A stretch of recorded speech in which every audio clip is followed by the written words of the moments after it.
les hommes préfèrent les blondes. Un goût hérité de nos papis Cro-Magnons, du moins si on en croit une étude parue dans Nature Génétique, une revue scientifique super sérieuse. Des chercheurs ont analysé 300 000 ADN humains. Et sans connaître aucun des cobayes, ils ont réussi à deviner la couleur des cheveux de chacun. D'où cette révélation fracassante, la préférence des hommes pour les blondes.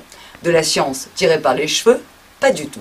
C'est très important de comprendre les différences physiques entre les êtres humains, car ça permet de savoir ce que, depuis en gros l'âge de glace, nos petits gènes ont fait pour s'adapter à notre environnement, mais aussi à nos habitudes sociales.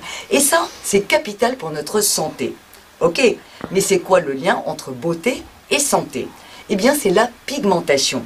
Car dans certaines maladies, c'est justement la pigmentation qui est en cause. Comme dans les cancers de la peau, la maladie de Crohn ou le vitiligo, une maladie qui blanchit petit à petit l'épiderme. Jusque-là, on savait que si on a les cheveux noirs corbeaux ou blonds Claude François, c'est le résultat d'un savant mélange d'un peu de mélanine, de couleur, et de beaucoup d'hérédité, donc de gènes. Et le grand pas de géant des chercheurs, c'est d'avoir réussi à identifier plus d'une centaine de ces gènes. D'où l'immense espoir de comprendre un jour pourquoi, dans certains cas, la bouillabaisse génétique tourne à la sale maladie. Autre surprise avec ces découvertes, ça va aussi servir à la médecine légale et à ce qui va souvent avec, la police criminelle. Comme il suffit de 2-3 brins d'ADN pour savoir si quelqu'un a les cheveux bruns ou roux, ce sera bien plus facile de faire le portrait robot d'un suspect.